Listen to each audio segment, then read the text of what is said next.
रिया की बेइज्जती। ईशान एन के और रौनक की नजरें बस रोज के चेहरे पर टिकी हुई थी।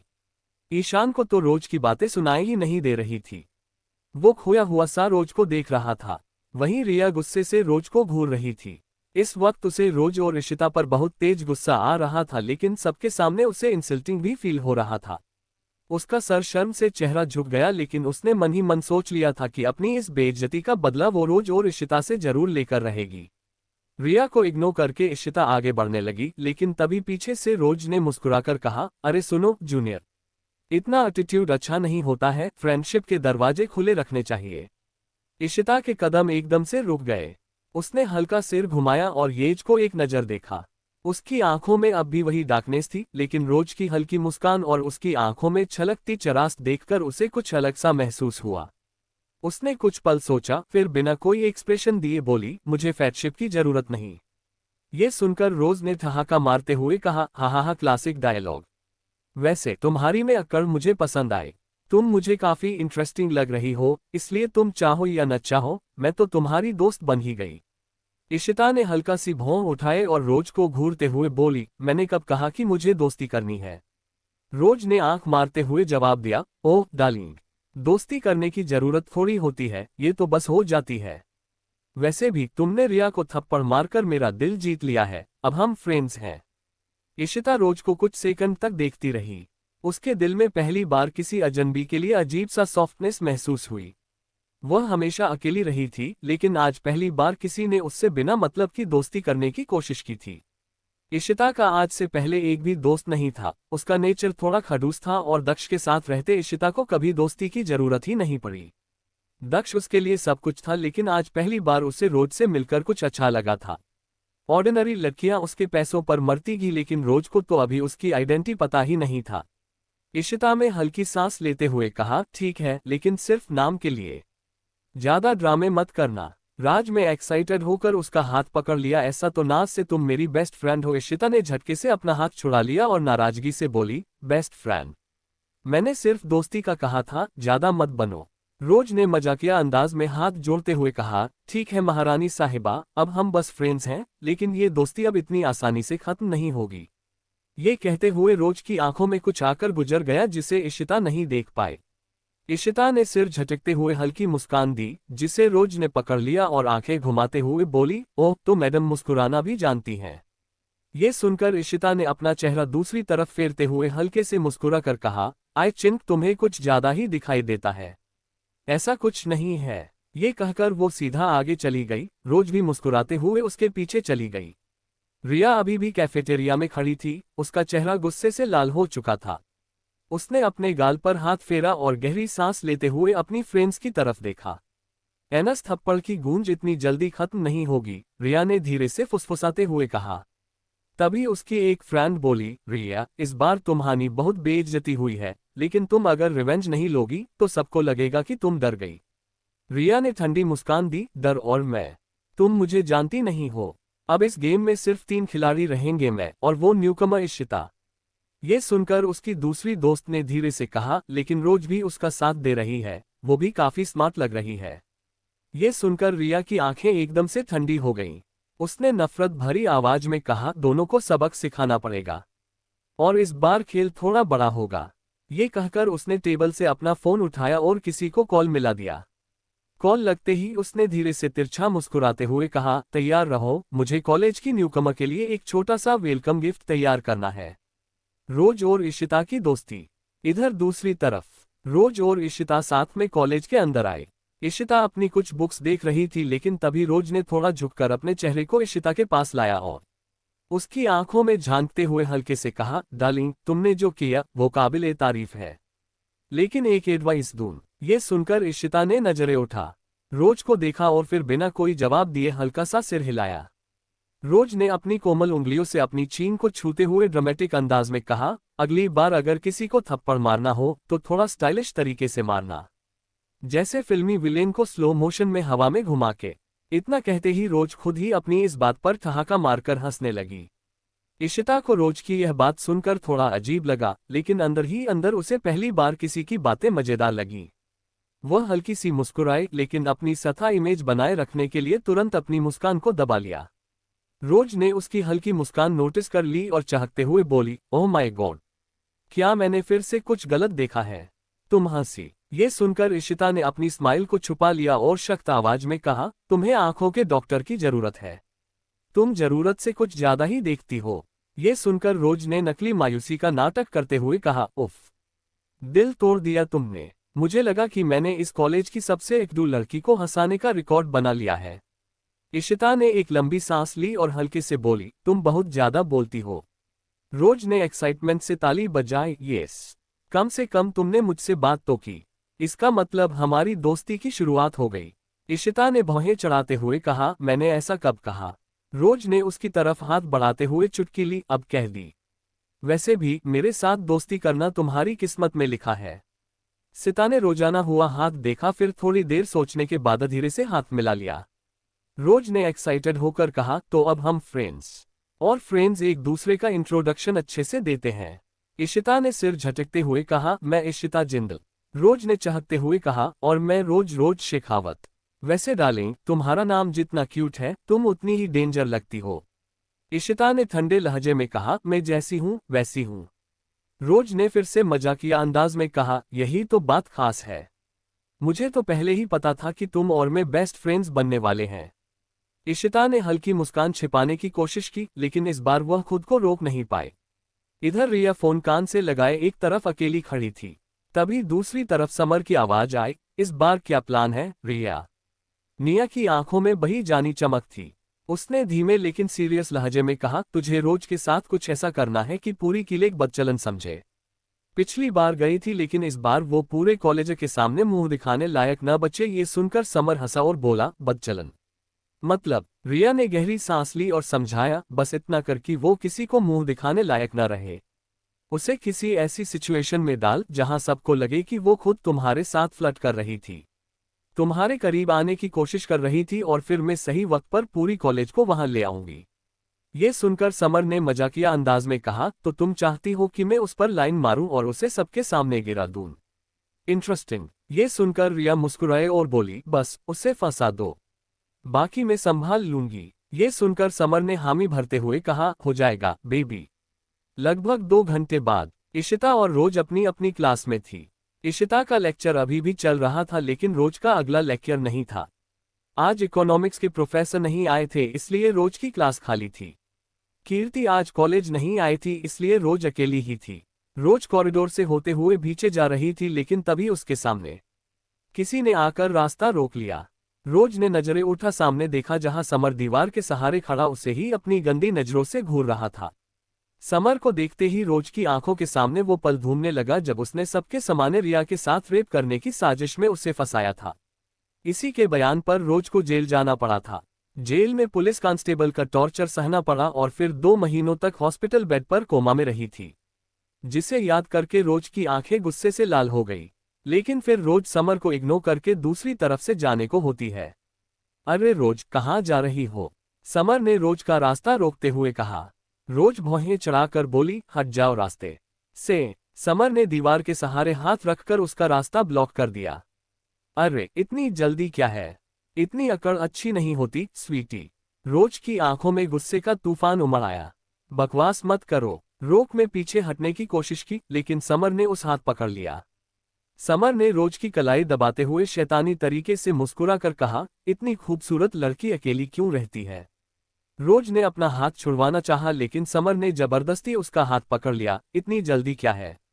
वैसे भी अगर तुम चाहो तो बहुत जल्दी इस कॉलेज में फेमस हो सकती हो, बस थोड़ा कॉम्प्रोमाइज करना होगा। समर के हाथ पकड़ते ही रोज की आंखों में आग जल उठी।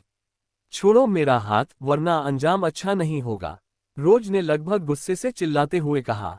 उसकी आवाज सुनकर समर एक पल के लिए कांप गया और उसकी पकड़ हल्की सी रोज के साथ पर ढीली पड़ गई, लेकिन फिर उसके चेहरे पर शैतानी हंसी आ गई। समर हंसते हुए बोला, अंजाम तो तुम्हास बुस होने वाला है बेबी। ये कहकर उसने रोज को दीवार की तरफ धकेलने की कोशिश की, लेकिन अगले ही पल समर खुद को जमीन पर पड़ा हुआ पाया और उसके चेहरे पर रोज का पहला मुक्का पड़ चुका था। तू क्या सोच रहा था? मैं भी बाकी लड़कियों की तरह रोने लगूंगी? रोज ने उसकी कॉलर पकड़कर उसे दोबारा उठाया और एक पंच उसके पेट में जड़ दिया। समर दर्द से जोर से चिल्लाया, तुझे अंदाजा भी है मैं कौन हूं? अच्छी तरह पता है, एक घटिया इंसान। रोज ने उसे फिर से एक जोरदार लात मारी जिससे वह दीवार से टकरा गया। उसी वक्त रिया कॉलेज के कुछ स्टूडेंट्स को लेकर वहां पहुंची। वह सोच रही थी कि वो सबको रोज की गिरी हुई हालत दिखाएगी, लेकिन जब उसने देखा कि रोज अकेले ही समर की धुलाई कर रही थी तो उसकी आंखें फटी रह गईं। स्टूडेंट्स ने भी ये देखकर सरप्राइज रिएक्ट किया। चे, क्या हो रहा है? एक स्टूडेंट ने हैरानी के साथ कहा। समर जमीन पर पड़ा कराह रहा था और रोज उसके ऊपर बैठकर उसकी धुनाई कर रही थी। उसके मुंह से खून निकल रहा था और रोज उसे घूंसों से पीट रही थी। हरामखोरी, तुझे लड़कियों सिर्फ कमजोर लगती हैं। उसने समर की कॉलर पकड़कर सेवा और जोर से घुटना उसके पेट में है मारा। रिया का मुंह खुला का खुला रह गया। कॉलेज के स्टूडेंट्स जो तमाशा देखने आए थे अब पूरी तरह शॉक में थे। मुझे छूने की हिम्मत कैसे हुई तेरी? रोज ने एक और मुक्का समर के बेहरे पर जड़ा। समर दर्द से कराह उठा।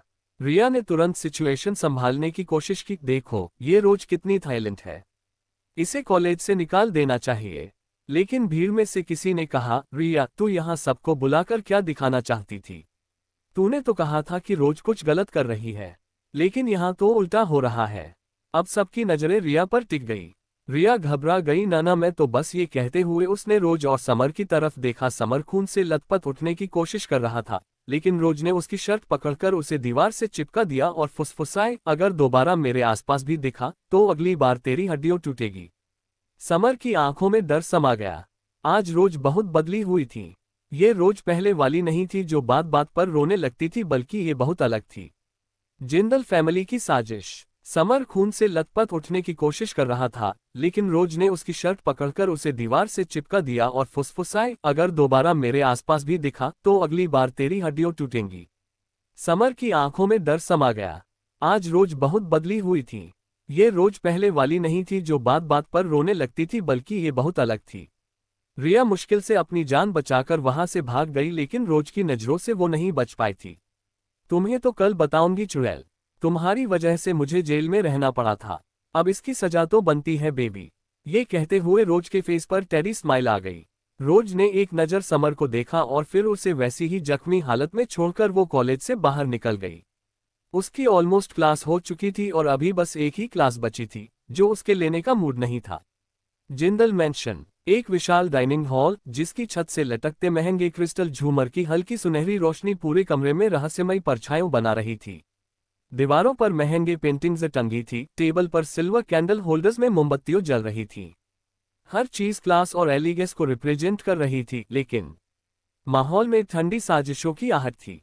कलिका रामचंद, विनय जिंदल की दूसरी पत्नी, एक परफेक्ट हाई स्टेटस कुगना सिल्वी बेज कलर की चटनी जिसके बॉर्डर पर गोलाई की, हाथ में एक क्लासिक पल नेकलेस और चेहरे पर एक ऐसी मुस्कान जो बाहर से सॉफ्ट लेकिन अंदर से खतरनाक थी। उसकी तीखी भूरी आंखें और हाई चीकबोन्स उसकी पर्सनैलिटी को और भी स्ट्रॉन्ग बनाते थे। उसने वाइन ग्लास को हल्के हल्के घुमाते हुए ठंडी आवाज में कहा, दक्ष की सबसे बड़ी कमजोरी उसका दिल है। वो बहुत जल्दी किसी पर भी भरोसा नहीं करता है, बट जो उसके करीब होता है उस पर वो पूरा ट्रस्ट करता है, और जब प्यार में पड़ता है तो उसके फैसले इमोशंस के गुलाम बन जाते हैं। ये सुनकर सामने सोफे पर बैठा आदमी जो विनय जिंदल था, उनके बालों में हल्की सफेदी आ चुकी थी, लेकिन उसकी अथॉरिटी में कोई कमी नहीं आई थी। उसने ब्लैक टैक्सीडो पहना था जिसकी फिटिंग परफेक्ट थी। उसके मजबूत जबड़े और गहरी ग्रे आंखों से हमेशा एक ऑर्डर निकलता था। वह अब तक चुपचाप सब सुन रहा था।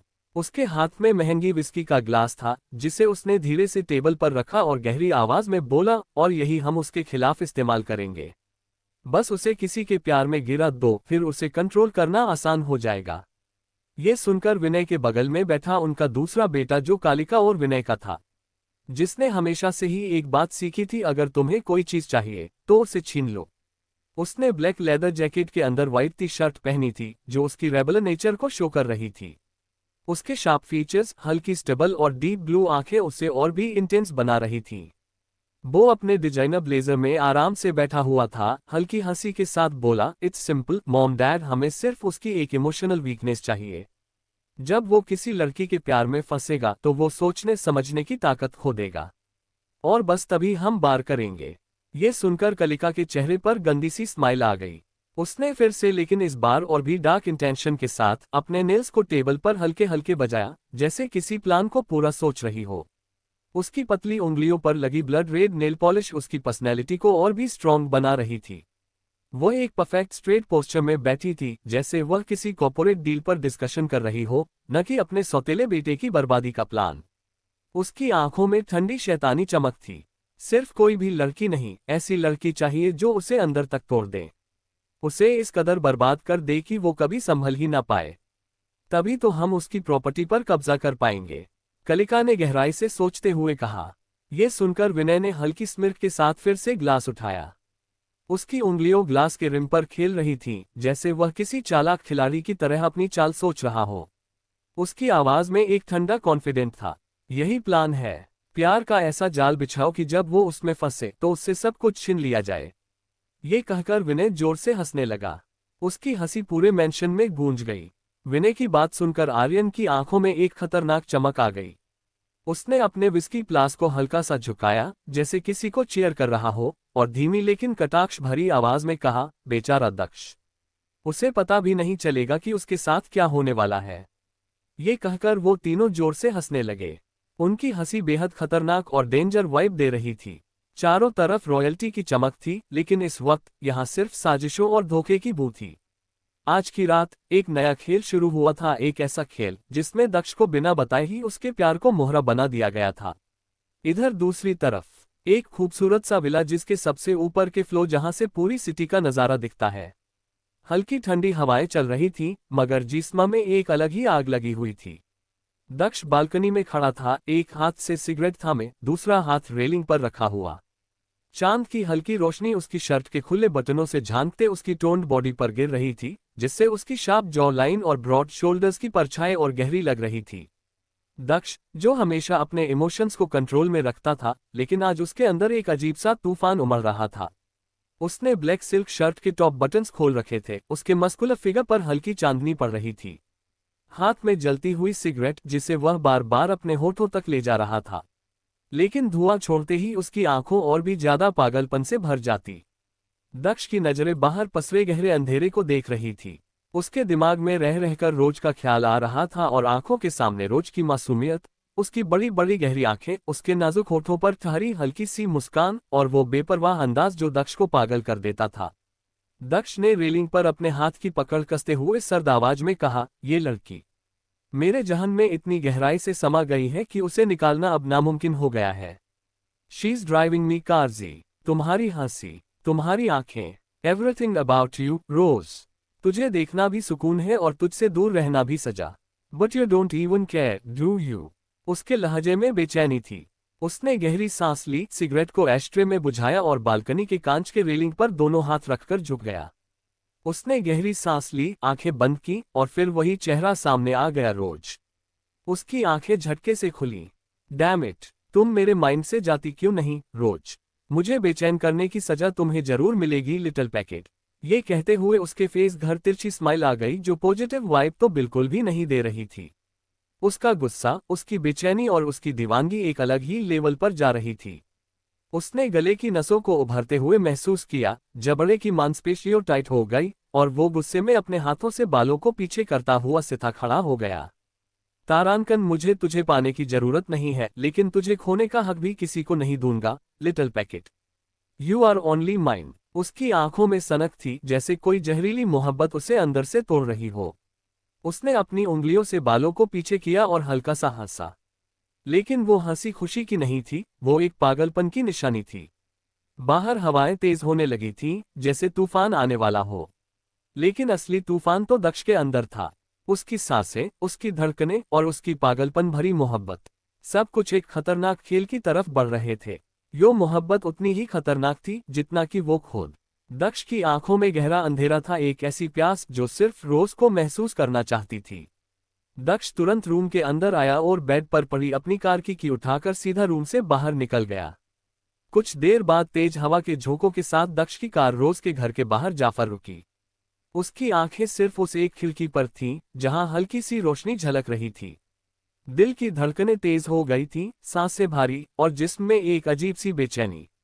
तुम एक नशा हो, लिटिल पैकेट, जो जहर की तरह मेरी रगों में उतर रहा है। दक्ष ने एक रग बालकनी की तरफ देखते हुए कहा। उसने एक गहरी सांस लेते हुए कार से उतरकर अपने जैकेट का कॉलर ठीक किया। उसकी शर्ट के ऊपर के 2 बटन खुले हुए थे जिससे उसकी टॉट बॉडी की हल्की झलक दिख रही थी। आंखों में वही काली गहराई थी जो किसी को भी खींचने के लिए काफी थी। उसकी उंगलियों मुट्ठी में कस गईं जब उसने बालकनी की ओर देखा। उसके दिमाग में एक ही ख्याल था, रोज। दक्ष ने इधर उधर देखा, हर कोना भांपा। गार्ड गेट के पास सो रहा था और घर अंदर से शांत था।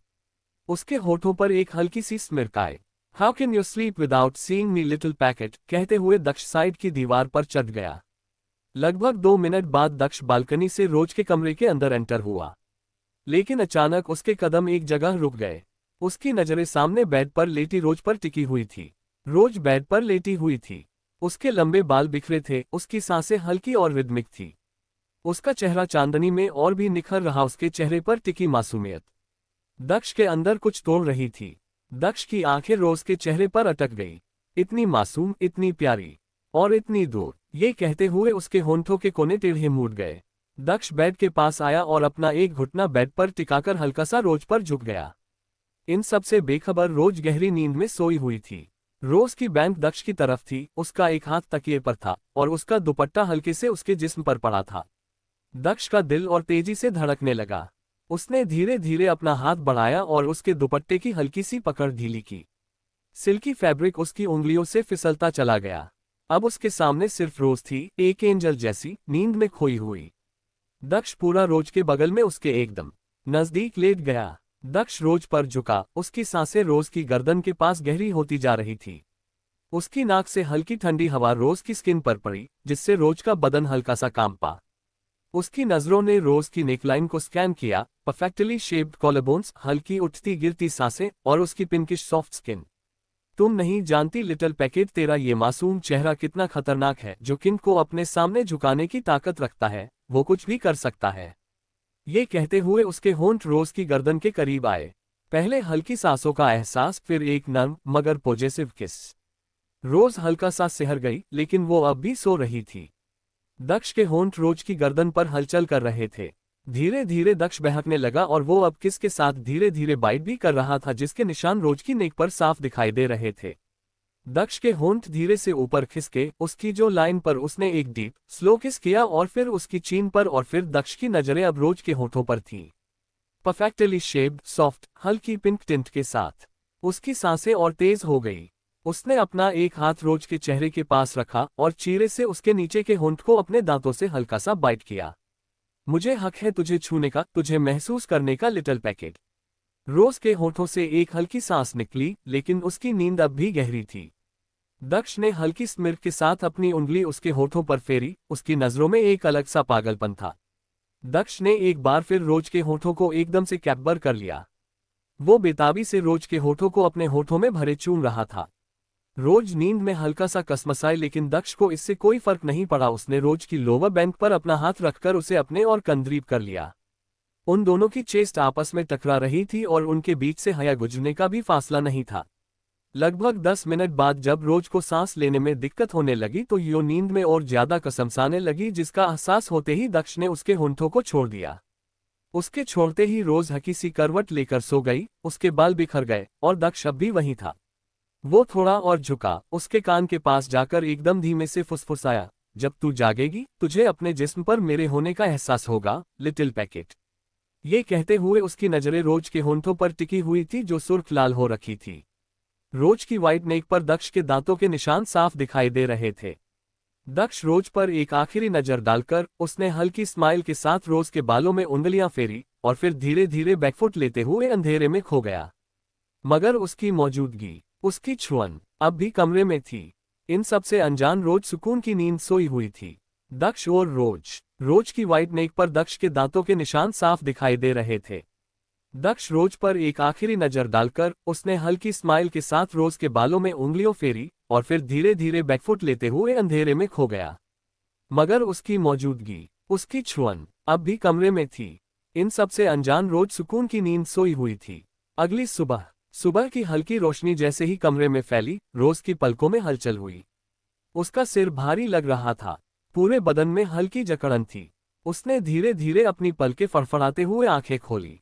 रोज में एक ठंडी सांस ली और उठने की कोशिश की, लेकिन जैसे ही उसका हाथ अपने गले तक पहुंचा एक अजीब सी झर उसके शरीर में दौड़ गई। उसकी उंगलियों ठहर गई और अचानक ही उसे अपनी गर्दन पर हल्का जलता हुआ सा एहसास हुआ। रोज की आंखें झटके से पूरी तरह खुल गई। वो जल्दी से उठकर बैठ गई। उसकी सांसें तेज हो गई। उसने शीशे की तरफ देखा और उसकी आंखें फटी की फटी रह गई। उसकी गर्दन पर लाल निशान थे। ये क्या है? उसने कांपते हाथों से अपने कॉलरबोन पर हाथ फेरा। वहां भी हल्के लाल निशान थे, जैसे किसी ने जोर से पकड़कर दबाया हो। और जब उसकी नजर उसके होंठों पर पड़ी तो उसका पूरा बदन सुन्न पड़ गया। होंठ सूजे हुए थे, जैसे किसी ने वहां अपने होंठ रख दिए हों। एक झटके से वो बिस्तर से उतरी। ये क्या हो गया मेरे साथ? तारांकन तारांकन, उसकी आवाज कौप गई। तारांकन तारांकन। रोज ने कमरे में चारों तरफ नजर दौड़ाई, लेकिन दरवाजा अंदर से बंद था। खिड़की भी पूरी तरह बंद थी। लेकिन फिर ये सब कैसे हुआ? रोज के दिमाग में वही ख्याल चल रहा था। और ये ख्याल आते ही रोज की सांसें उखड़ने लगीं। उसका सिर तेजी से काम कर रहा था। कल रात क्या उसने नींद में कुछ अजीब महसूस किया था? क्या कोई उसके कमरे में आया था? रोज ने तुरंत अपना फोन उठाया, कॉल लॉग चेक किया। कुछ नहीं था, किसी का भी कॉल नहीं आया हुआ था। जिसे देखकर रोज का पूरा शरीर कांपने लगा। उसने खुद को शीशे में देखा। उसकी आंखें लाल थीं, उसका पूरा चेहरा किसी उलझन में फंसा हुआ था। रोज ने एक गहरी सांस भरी और धीरे से कहा, क्या कल रात को कोई मेरे कमरे में आया था? ये ख्याल ही उसे पागल करने के लिए काफी था। उसने अपने हाथों को रगड़ा, जैसे किसी अनजान छून को मिटाना चाहती हो। लेकिन वो एहसास, वो सिहरन, वो निशान, ये सब किसी बुरे सपने की तरह उसके शरीर से चिपके हुए थे। अगर कोई आया था तो कौन था? और इससे भी ज्यादा डरावना सवाल, अगर कोई आया था तो मैं क्यों नहीं जागी? रोज का दिल जोर से धड़क रहा था। उसकी आंखों में अब डर के साथ गुस्सा भी था। जो भी था, ये उसने अच्छा नहीं किया। कोई भी इंसान आकर मेरे नींद में होने का फायदा उठा रहा था और मैं कुंभकर्ण की औलाद बनकर गधे घोड़े बेचकर सो रही थी। ये कहते हुए वो खुद को डांट रही थी। रोज गौर से मिहर में खुद के बदन पर बने उन गहरे दांतों के निशान को देख रही थी कि देने वाले उससे पता नहीं था। रोज अभी भी अपने गले और होठों पर पड़े निशानों को देख रही थी। उसकी सांसें तेज थीं, दिल अब भी अनजाने डर से कांप रहा था। वो बार बार सोच रही थी, आखिर ये सब किया किसने? लेकिन उसके पास कोई जवाब नहीं था। तभी फोन की वाइब्रेशन ने उसकी तंद्रा तोड़ दी। उसने झटके से फोन उठाया और स्क्रीन पर नजर पड़ी अननोन नंबर से कॉल था। जिसे देखकर रोज एक पल के लिए चौंक गई, लेकिन फिर उसने कॉल उठा लिया। हेलो, रोज की आवाज में सख्ती थी। Good morning little packet. Rose का शरीर ठंडा पड़ गया। वो इस आवाज को पहचान चुकी थी, मिस्टर हॉट। रोज ने लगभग फोन पर चिल्लाते हुए कहा। उसके माथे की नस तन गई थी। रोज ने घुसी से कहा, तुम्हारे पास मेरा नंबर कैसे आया? उसने गुस्से में पूछा। दूसरी तरफ से दक्ष हल्का हंसा और फिर बोला, लिटिल पैकेट, तुम बहुत मासूम हो। मुझे जो चाहिए होता है वो मैं हासिल कर ही लेता हूं। तुम्हारा नंबर लेना कोई मुश्किल काम नहीं था। ये सुनकर रोज के अंदर गुस्से की लहर दौड़ गई। उसने गुस्से से फोन को आंखों के सामने करके घूरा और फिर वापस फोन को कान पर लगाकर कहा, तुमने कॉल क्यों किया? उसने रूखे लहजे में कहा। लंबी ड्राइव पर चलो मेरे साथ, दक्ष ने सीधे सीधे कहा, जैसे ये कोई आम बात हो। ये सुनकर रोज चौंक गई। उसकी आंखें गुस्से से सिकुड़ गईं। उसके फेस पर हैरानी साफ नजर आ रही थी। रोज ने हैरानी के साथ लगभग चिल्लाते हुए कहा, मैं तुम्हारे साथ कहीं नहीं जा रही हूँ, समझे तुम? और तुमने मुझे किस किया? तब तक ठीक था, लेकिन अब तुम तो लोग ड्राइव पर लेकर जा रहे हो। नहीं, मुझे ऐसे ऑर्डर दे रहे हो जैसे मैं तुम्हारी कोई पर्सनल प्रॉपर्टी हूँ। ये सब कहते हुए उसका छोटा सा चेहरा गुस्से से भर गया। दक्ष को जैसे ये जवाब पहले से ही पता था। वो मुस्कुराया। अच्छा, सोच लो रोज, अगर तुम मेरे साथ नहीं आए तो तुम्हारे लिए अच्छा नहीं होगा। रोज ही सांसें रुक गई। उसकी उंगलियों फोन को कसकर पकड़ चुकी। तुम क्या कहना चाहते हो? अगर तुम आज मेरे साथ ड्राइव पर नहीं आए तो कल तुम्हारी कुछ खास तस्वीरें पूरे कॉलेज में वायरल हो सकती हैं। रोज का दिमाग सुन्न हो गया। उसका बदन एकदम ठंडा पड़ गया। क्या बकवास कर रहे हो? ओह, बकवास। दक्ष की आवाज में खेल का सा मजा था। अगर चाहो तो मैं एक फोटो तुम्हें भेज सकता हूं ताकि तुम्हें यकीन हो जाए। रोज के पैरों तले जमीन खिसक गई। उसका दिल तेजी से धड़कने लगा। वो जानती, कल रात उसके साथ कुछ अजीब हुआ था। और अब दक्ष का ये कहना, क्या इसका मतलब? आगे जानने के लिए बने रहिए। Stay tuned for the next part guys, and don't forget to like and subscribe to our channel for more interesting stories. Bye bye.